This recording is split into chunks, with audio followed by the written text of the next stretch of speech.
For 22 years, I thought loyalty was an asset, something a company counted in your favor.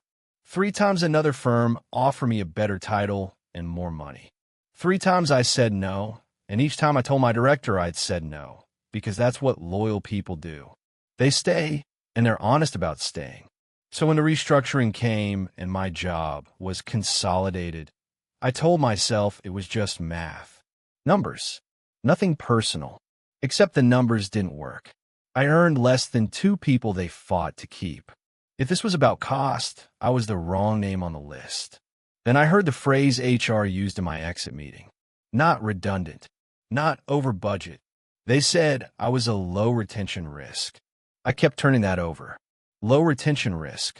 As if the fact that I would never leave was the reason it was safe to make me go. And I started to wonder who had written that down, and when they had decided that my loyalty was exactly what made me expendable. I should tell you what those 22 years actually looked like, because that's where the misunderstanding starts. I ran operations for a regional distribution company. Not glamorous work. Routing, scheduling, the unglamorous machinery that keeps shelves full and trucks moving. I was the person they called at 4 in the morning when a hub went down, and I was the person who answered. I built half the processes the newer managers were trained on. When people said my name in meetings, it was usually attached to the words, "Ask her, she'll know." Dan Whitaker was my director for the last 9 of those years. Iliked Den. I want to be honest about that, because it would be easier to tell this story if he were a monster, and he wasn't.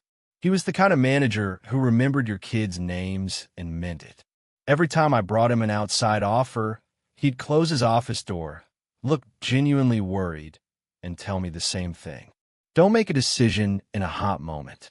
You're essential here. Your time is coming. The first offer was a logistics manager role at a competitor, more money, a bigger team. I told Dan because I thought transparency was the decent thing to do. He talked me out of it in 20 minutes. The second was 2 years later, director title, a relocation package. I told him about that one too. The third came a year before all this, and by then, telling Dan felt like a ritual. I'd get the call, I'd mention it, he'd reassure me, and I'd stay. Each time I felt proud. I thought I was proving something. The third offer was the one I think about most now. It came from a company 2 states away, and it was the best job I'd ever been offered, a director title, a team of 40, the kind of money that would have changed my retirement. My husband and I actually sat at the kitchen table and sketched out what relocating would look like. We talked about it for a week, and then I turned it down, and a large part of why was loyalty. I told myself this company had given me my career, that you don't walk out on the people who answered the phone when you needed them. I called a recruiter and said no, and she said something I dismissed at the time. She said, "They're lucky. People like you are rare, and companies almost never pay for what they already have."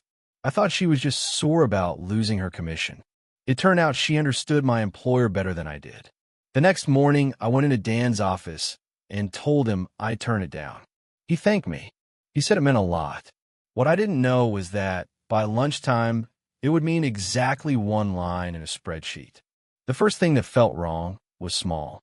I stopped being invited to the quarterly planning sessions. Not removed, exactly, just not on the invite anymore. I'd built those sessions. When I asked, Dan said they were streamlining attendance. A junior analyst forwarded me a set of notes by accident, notes from a meeting I should have been in, and at the bottom was a line about footprint reduction in operations. I read it twice and told myself it was about warehouses, not people. Then the email came. Subject line, organizational update. My role was listed under consolidated positions, and my name was right there in the attachment, in a font that didn't care how many 4 a.m. calls I'd answered. The meeting where they ended it took less than 20 minutes. Dan was there, and a woman from HR I'd met maybe twice. Dan did most of the talking, and he wouldn't quite look at me. He said the words you've heard before if this has ever happened to you. Purely structural.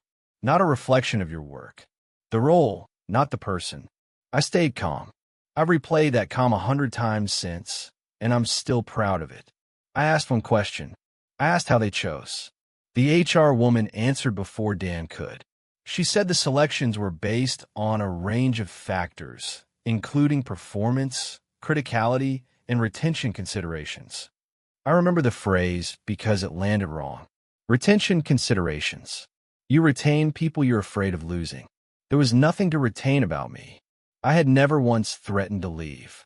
I had done the opposite 3 times in writing to the man sitting across the table. As I packed a box that afternoon, that phrase kept circling. Low retention risk. It sounded almost like a compliment until you really listened to it. For about a week, I did what most people do, which is assume the company knew something I didn't. Maybe my numbers had slipped. Maybe I'd missed a trend, gotten too comfortable, become the expensive old hand they could finally replace with software. So I went back through my own records, the way you check your work before admitting a mistake. And the official reason fell apart in my hands. Cost was the stated logic. The restructuring was about cost. But I knew the comp bands because for years I'd helped plan headcount. I knew roughly what people made. And I knew that the company had recently given significant raises to 2 managers in my own division, both of whom had, at various points, made it very clear they were being courted elsewhere. They cost more than I did. They were kept. I cost less. I was cut. If you're optimizing for cost, you do not start by removing your cheaper, more experienced person while handing retention raises to your more expensive ones.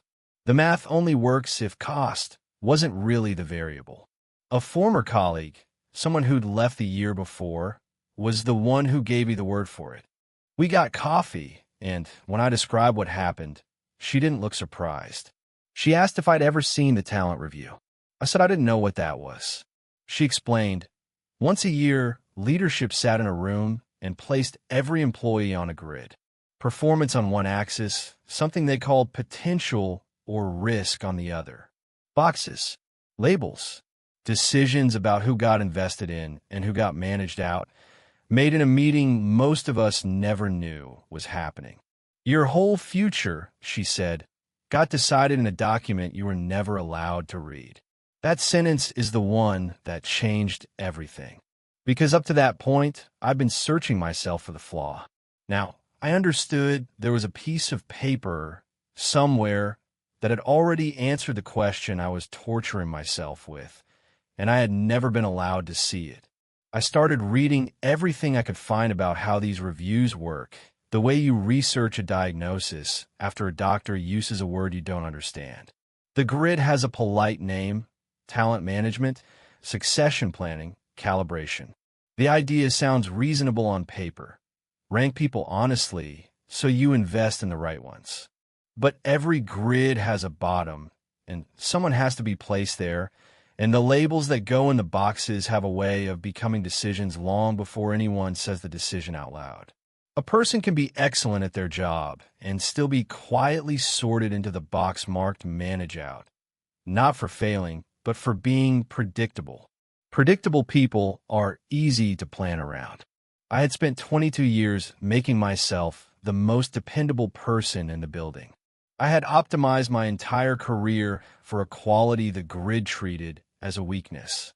The more I read, the more I understood that nobody had to hate me for this to happen.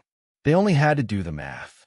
And the math had been done in a conference room I was never invited to by people deciding my future while I was almost certainly somewhere in the building answering a call no one else wanted to take.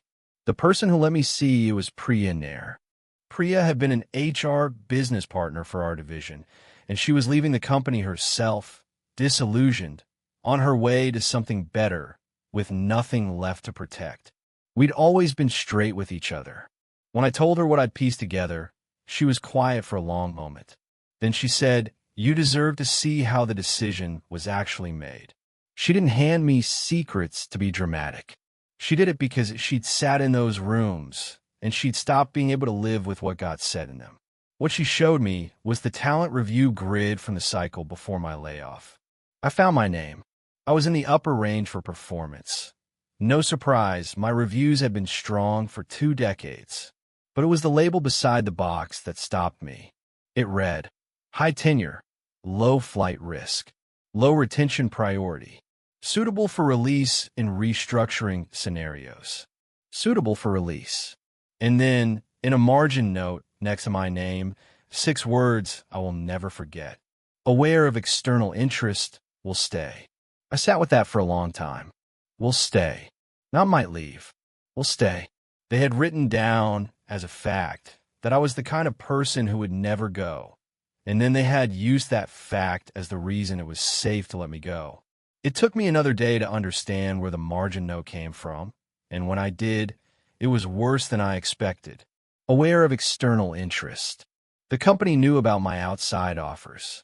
Of course they did. I had told them. I had walked into Dan's office 3 separate times and told him personally because I thought honesty was loyalty in its purest form. That information, my proof that I was wanted elsewhere and chose to stay anyway, hadn't been received as devotion. It had been filed, logged, converted into a data point about how little risk there was in losing me. Priya helped me find a rest. In a retention tracker, a spreadsheet I'd never known existed, there were 3 entries under my name, one for each offer, spaced years apart. Next to each, in a notes column, were the same 3 words. No counter required. The first time I come to Dan, heart pounding, agonizing over a real decision, he had gone back to his desk and written no counter required. The second time, no counter required. The third time, the same. The honesty I was so proud of had become a line item that said, she'll stay regardless. Don't spend $1 to keep her. I want to be fair about how comp actually works, because this is where most people assume villainy and miss the truth. Companies have a limited pool of money for raises and retention. The brutal, unspoken logic of that pool is that you spend it where you're at risk of loss. If someone is going to walk, you pay to keep them. If someone will stay no matter what, why would you spend scarce money on them? It's not malice. It's incentive. And it is exactly backwards from how any of us were raised to think the world works. The comp adjustment list Priya walked me through made it concrete. The retention raises, the off-cycle bumps, the market adjustments, they flowed, almost without exception, to people who had signaled they might leave. The 2 managers in my division who'd been kept, both flagged as flight risks, both rewarded for it. Meanwhile, the people who had quietly, dependably stayed for years sat at the bottom of the raise pool, year after year, because their loyalty had been priced at 0. The system wasn't paying for value. It was paying for the threat of departure. And I had spent 22 years proudly proving I would never make that threat. There was one example I couldn't stop thinking about.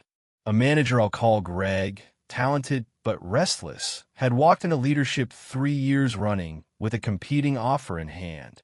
Each time, the company matched it, then beat it.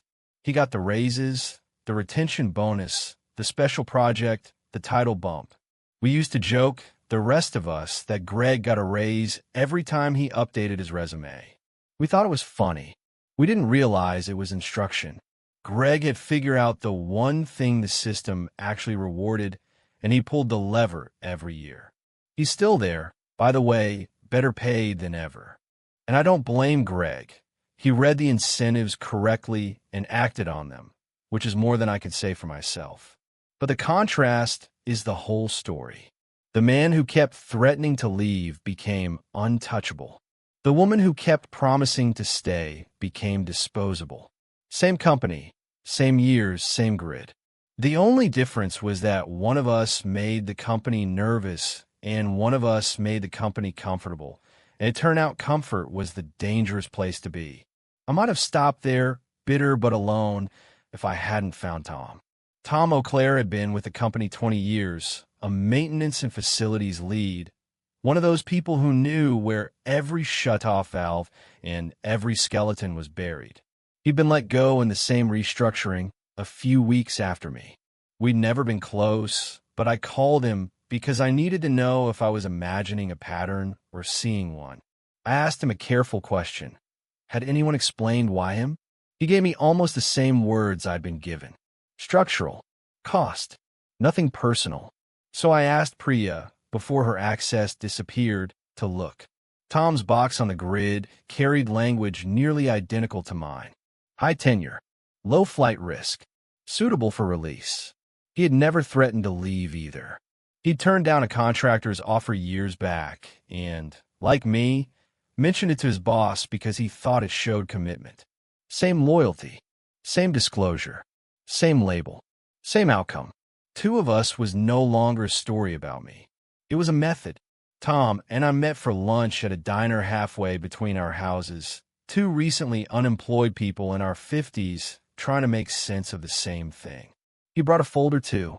We're that kind of generation. We keep our records. He told me about the contractor who tried to hire him years back, how he'd turned it down because he liked his crew and didn't want to start over, and how he'd mentioned it to his boss the next week, the way you'd share good news. When I showed him a language from his own grid box, he didn't say anything for a while. Then he laughed, not because it was funny, but because there wasn't anything else to do with it. 20 years, he said. I gave them 20 years, and the thing they wrote down was that I'd never go. We sat with our cold coffee and the same realization settling over both of us.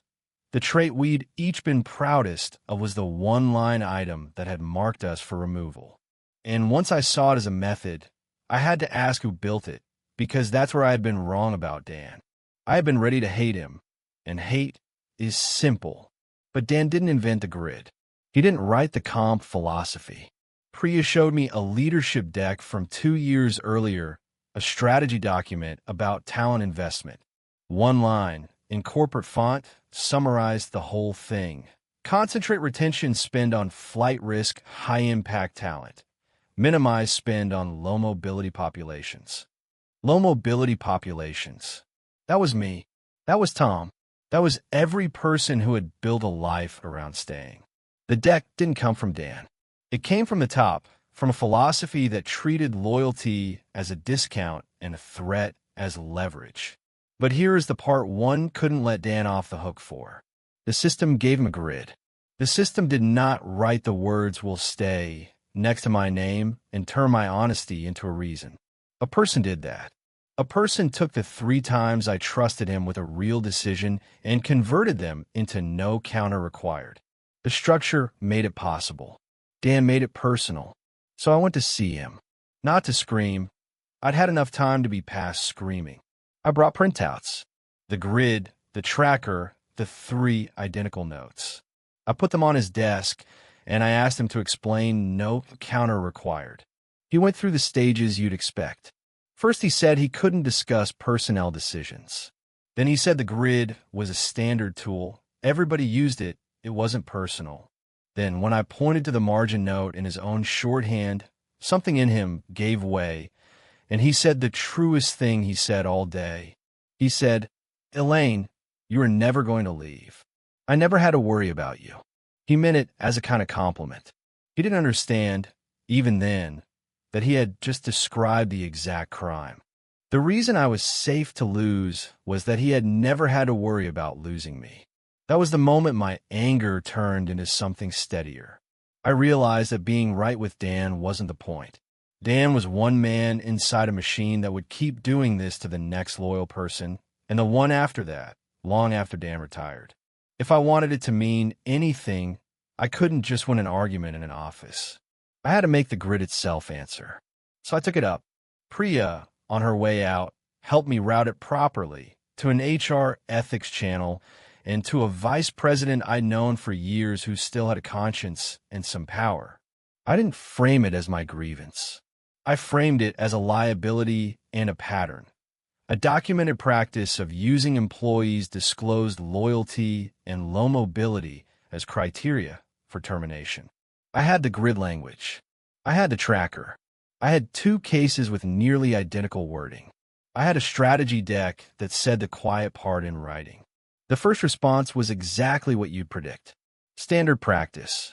Nothing prohibited. Talent reviews are common, Retention budgeting is common. None of this is illegal.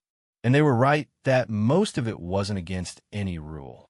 But common and defensible are not the same thing, and the duplicated language across two terminations, the same phrases, the same logic applied to two of the longest tenured people in the division, was hard for them to wave away once it was laid out on a single page. You could dismiss one person's bitterness. It is much harder to dismiss a pattern that's already written down in your own documents. What made it move, in the end, wasn't outrage. It was the spreadsheet. I had built a single page that put the two terminations side by side, the grid labels, the dates, the duplicated phrases, the tracker entries, next to the strategy deck that recommended exactly this. When the vice president I trusted read it, he didn't argue.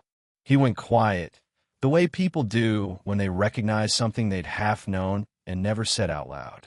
He told me later that the hardest part wasn't believing me. It was realizing how many meetings he'd sat in where this logic was spoken as common sense. Once the review started pulling records, a third name surfaced almost immediately. A customer service supervisor, 19 years in, same box, same label, let go 6 months before me. She hadn't connected any of it. Most people never do. You take the official reason home with you, and you blame yourself in private, which is exactly why the pattern had been able to run for years without anyone naming it. The review they finally opened was bigger than my case. Once people started pulling the talent review records, the pattern wasn't limited to operations. Across several departments, the people labeled low flight risk and low retention priority skewed heavily toward the longest-serving employees, the ones who had stayed through hard years, who had stopped looking, who had made the company the center of their working lives. The grid had quietly turned tenure and loyalty into a risk factor. Not on purpose, the leaders insisted. But the outcome doesn't care about intent. I like to tell you it ended in some clean act of justice. It didn't. I was still gone. You can't unfire someone 22 years deep and pretend the wound didn't happen. But things did change, and the changes mattered. The company revised the talent review methodology.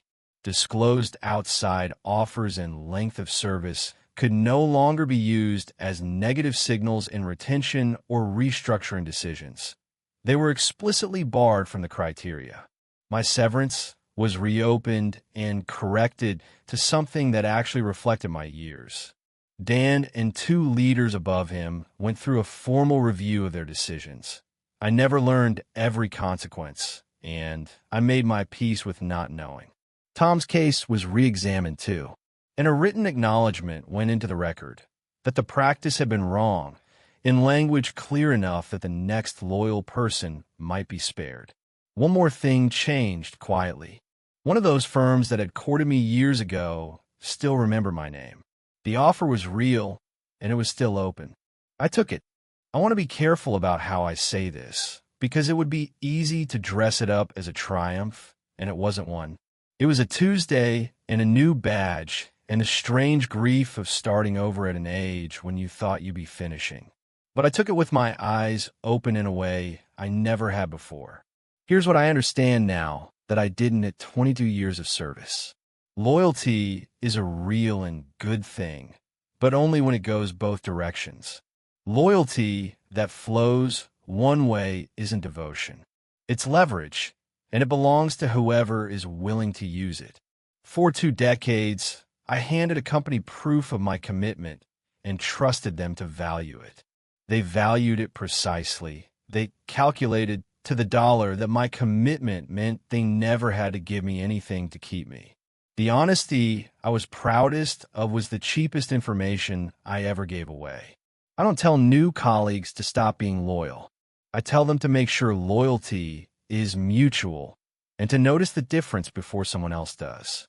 Stay because you're valued, not just because you're committed. And if you ever find yourself proudly telling a manager about the offer you turned down, watch their face. Watch whether they see a person worth keeping or a risk they no longer have to manage. I kept my self-respect.